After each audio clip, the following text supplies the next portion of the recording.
Equation of a plane, है ना, पहला फॉर्म है, पहला इक्वेशन है। बहुत सारा इक्वेशन जानेंगे। आपको पता है क्लास 11th में लाइन का आप कितना इक्वेशन जाने थे? है ना, 5-6। प्लेन और लाइन बिल्कुल एक साथ, भाई भाई, है ना। भाई भाई का मतलब आपको समझ में आ रहा है कि 2D में x plus Y is equal to 4 एक लाइन को रिप्रेजेंट करेगा, 3D में x plus Y plus Z is equal to 4 एक प्लेन को रिप्रेजेंट करेगा। तो जिस बच्चे को स्ट्रेट लाइन बहुत अच्छे से पता है, स्ट्रेट लाइन रिवाइज कर लेना अगर नहीं याद है तो। और अगर स्ट्रेट लाइन आपको पता है तो आपको प्लेन लगेगा, ये तो स्ट्रेट लाइन ही तो है, बस हर जगह जेड आ रहा है ना। तो स्ट्रेट लाइन और प्लेन बिल्कुल exactly same, straight line 2D में और प्लेन 3D में। अच्छा, अब हम लोग ना इक्वेशन ऑफ प्लेन चाहे तो हम आपको लिखना और कहेंगे याद कर लेना, लेकिन नहीं, आपको समझना है कि इक्वेशन ऑफ प्लेन, क्योंकि आप वेक्टर पढ़ रखे हो, और वेक्टर पढ़ रखे हो तो हम आपको लाइन के इक्वेशन समझा सकते हैं, तो प्लेन तो और भी आसान है। एक कोई प्लेन है, राइट है, प्लेन का इक्वेशन आपको जब भी देगा तो हम क्या बोले, आपको एक नॉर्मल वेक्टर देगा, है ना, जिस वेक्टर का नाम एन वेक्टर कर देते हैं हम। Normal vector N vector always, है ना, फेमस है, ठीक है। अब ये प्लेन एक पॉइंट से पास कर रहा है, पासिंग पॉइंट जिसको कहते थे लाइन में ना, या प्लेन कोई एक गिवन पॉइंट से पास कर रहा है, राइट है, उसको हम लोग ए वेक्टर बोल देते हैं।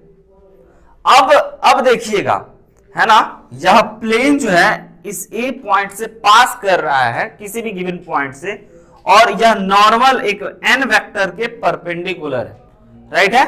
अब आपको इक्वेशन लिखना है, तो आपको पता है इक्वेशन लिखने के लिए this is the fixed point, है ना। इक्वेशन लिखने के लिए आपको क्या करना होता है, एक मूवेबल पॉइंट या वेरिएबल पॉइंट की आवश्यकता होती है। वेक्टर के फॉर्म में कहो तो आर वेक्टर, और अगर कार्टेशियन में कहो तो एक्स वाई जेड, है ना। तो हम ना एक आर वेक्टर, भाई आर वेक्टर है एक जो इस प्लेन में कहीं पे घूम रहा है, जैसा कि हम लाइन में एक लाइन को आर वेक्टर को ऊपर नीचे घुमा रहे थे, या कहीं भी ऐसा बहुत सारा प्लेन में अनेकों पॉइंट है, कोई भी एक पॉइंट आर वेक्टर हो सकता है, और ऐसे मूवेबल है, घूम रहा है, वेरिएबल है, बार बार चेंज कर रहा है अपना जगह, अपना पोजीशन, एक जगह पे उसको रोक करके स्क्रीनशॉट लेकर के हमने देखा तो ये पॉइंट हमारा यहां पकड़ा गया, राइट है, यहां पे पकड़ा गया। जिस पॉइंट का नाम हम ए कैपिटल ए कर देते हैं और इस पॉइंट का नाम हम कैपिटल आर कर देते हैं, राइट है। तो आपको ये दिख रहा है कि ए आर वेक्टर भी बनेगा एक ए आर वेक्टर। ध्यान से, अब आपसे हम पूछेंगे, इस प्लेन पे ए आर वेक्टर है और उस प्लेन के परपेंडिकुलर एक नॉर्मल वेक्टर है, तो क्या आप इतना बात समझ सकते हो कि A R vector is perpendicular to N vector, yes और नो? क्योंकि एन वेक्टर कहां है, एन वेक्टर इसके परपेंडिकुलर है और इसके कोई ए आर वेक्टर है ना, और एन वेक्टर पैरेलल यहां है, तो इसको हम लोग यहां शिफ्ट कर सकते हैं, फ्री वेक्टर। तो दोनों के बीच का एंगल कितना है, 90 डिग्री है, दोनों का बीच का एंगल कितना है, 90 डिग्री है, यानी कि दोनों का डॉट प्रोडक्ट कितना होगा, 0। समझिए, एकदम लाइन बाय लाइन, यानी कि sir A R dot N vector is equal to 0, है ना। अब ए आर वेक्टर को हम लोग क्या position vector of R vector minus position vector of A vector लिख सकते हैं या नहीं? तो ए आर के जगह पे देखिए R vector minus A vector dot N vector is equal to 0, हाँ या ना? This is the equation of plane. बहुत इजी, बट इससे भी और इसको थोड़ा सा मॉडरेट करते हैं, याद करने वाला चीज लाते हैं जो बुक में लिखा रहता है। तो इसको हम लोग क्या कर सकते हैं, R dot N minus A dot N is equal to 0। तो R dot N is equal to A dot N. अब आपको पता है A dot N is a scalar product between two vector, scalar product between two vector, यह एक constant होगा, हाँ या ना? तो इसके जगह पे हम लोग लिख सकते हैं R dot N vector is equal to any constant D. यह दोनों बच्चों प्लेन का इक्वेशन है। एन से एन नहीं कटेगा, डॉट प्रोडक्ट में कब काटे हम लोग, समझ गए, है ना। डॉट प्रोडक्ट में नहीं करता है, नहीं वेक्टर में नहीं करता, अलजेब्रा में करता है ना।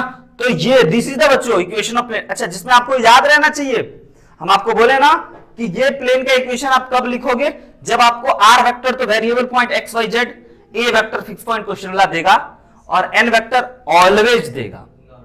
Normal vector. तो हम लोग ए की जगह ए, एन की जगह एन, डॉट प्रोडक्ट लगा करके जीरो करके इक्वेशन ऑफ प्लेन ला दिए। ये कब?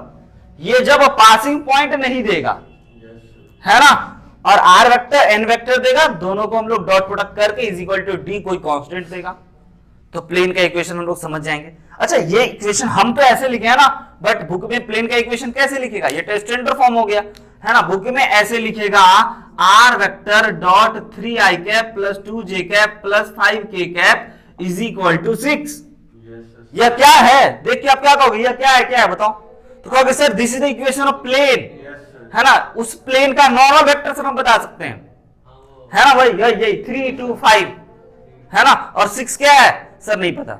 6 ना a डॉट n का स्केलर प्रोडक्ट है ना। सर इस प्लेन को देख करके क्या पासिंग पॉइंट बता सकते हो? नहीं, नॉर्मल वेक्टर बता सकते हो, है ना। नोट किया जाए जल्दी से, इक्वेशन ऑफ प्लेन, है ना। आपको याद रखना है ये दो हाइलाइटेड पॉइंट। जी हाँ, डॉट एन वेक्टर को भी तो कांस्टेंट बोल सकते हैं ना? जी हाँ, a डॉट n को ही तो कांस्टेंट बोले हैं, d